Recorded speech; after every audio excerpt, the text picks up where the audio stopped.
네, 안녕하세요. 진사로입니다. 2026 수능을 향한 10분 한국사. 오늘은 그 5번째 시간으로 개항기, 특히 1900년대의 일제의 국권 피탈 시기, 요 시기에 대해서 함께 공부해 보도록 할게요. 자, 이제 1900년대에 들어서면서부터 일제는 본격적으로 이제 대한제국을 식민지로 만들기 위한 과정을 차근차근 진행을 합니다. 자, 먼저 1904년에 제1차 한일협약을 맺게 돼요. 여기 이제 고문 정치를 시행하게 되는데, 여기서 말하는 고문은 그 굉장히 높은 자리에서 조언을 해주는 사람이다라는 뜻이죠. 그래서 이 고문 정치를 하게 되고, 요때 이제 재정 쪽 고문으로 메가타,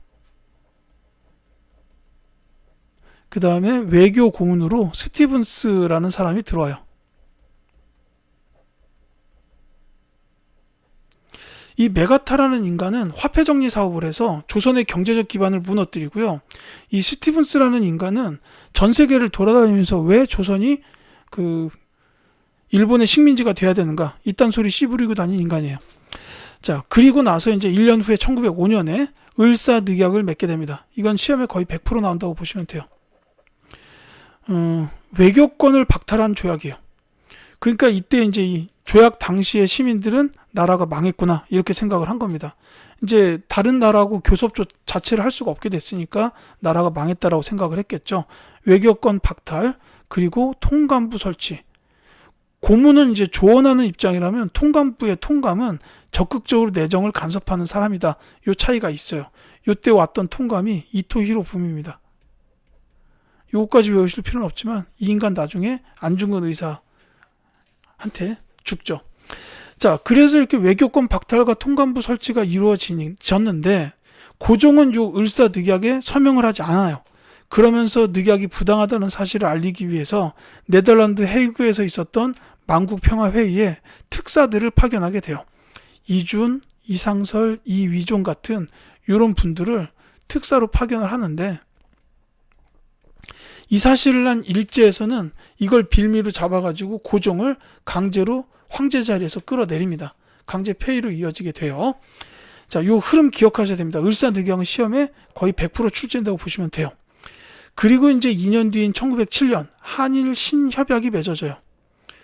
이건 이제 다른 말로 정미칠주약이라고도 합니다. 요 이름까지 같이 기억해 두세요. 이때 이루어졌던 일은 뭐냐면 군대 해산이에요.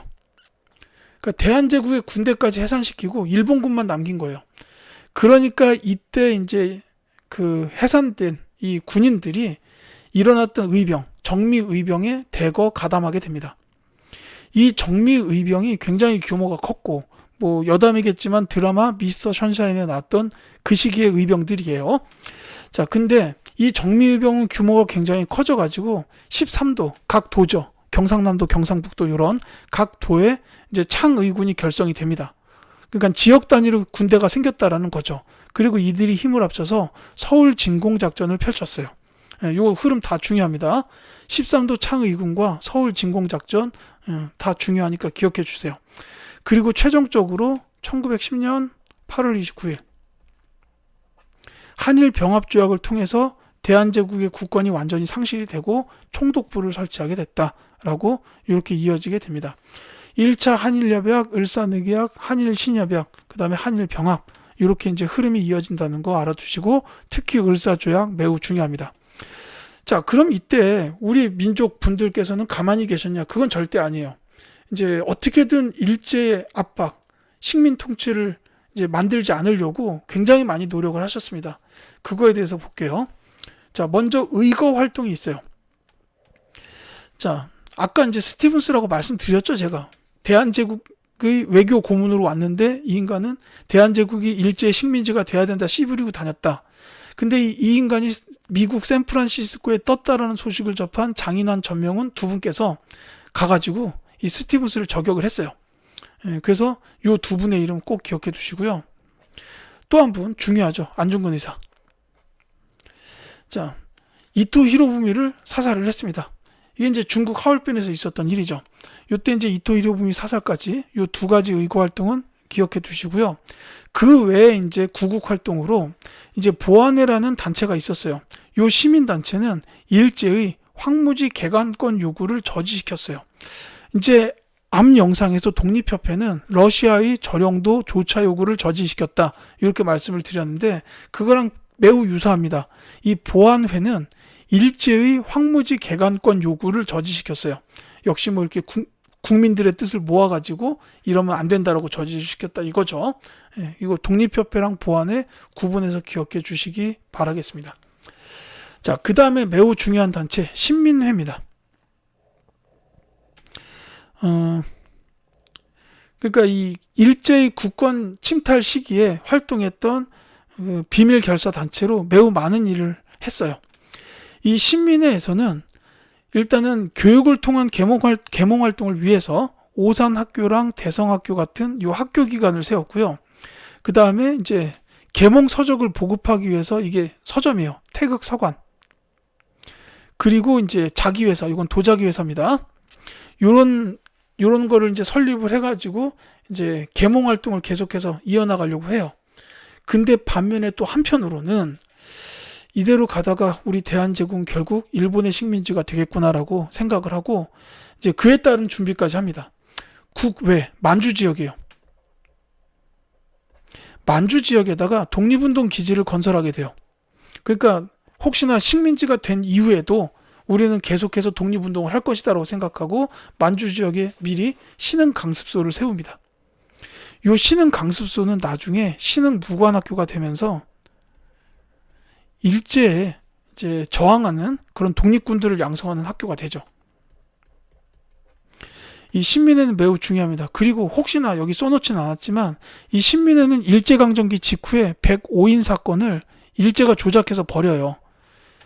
이 105인 사건으로 이 신민회가 와해되고 맙니다. 무너져요. 이 사건이 일제 조작에 의해서 신민회 회원들을 대거 엮어버려요. 그래가지고 이때 이 신민회가 완전히 와해되는 이런 일로 이어지게 됩니다. 예, 중요하고요. 또 중요한 거예요. 요거 국제보상운동. 을사늑약하고 더불어서 거의 100% 시험에 나오는 운동이다 라고 보시면 됩니다. 자, 이 국제보상운동이라는 건 간단히 말하면 나랏빛 갚기 운동이에요. 국제보상이니까 나랏빛 갚자.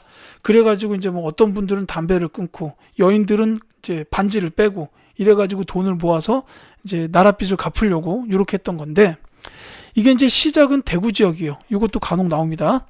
대구 지역에서 서상돈이라는 분께서 주도해가지고 시작이 됐고 특히 중요한 키워드 대한매일신보 등 언론의 지원을 받았다라는 거예요.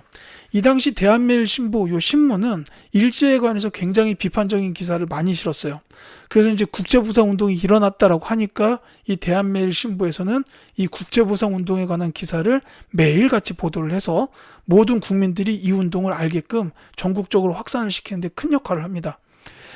이게 매번 모의고사에서 대한매일신보 등 언론의 지원을 받았다라고 선지에 나왔었는데 25학년도 수능에서는 대한매일신보가 본문에 나오고 선지에 국제보상운동을 지원하였다 이렇게 나왔어요.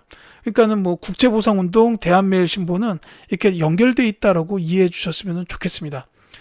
꼭 기억해 두셔야 돼요. 요거 두 개는 시험 출제 가능성이 굉장히 높아요.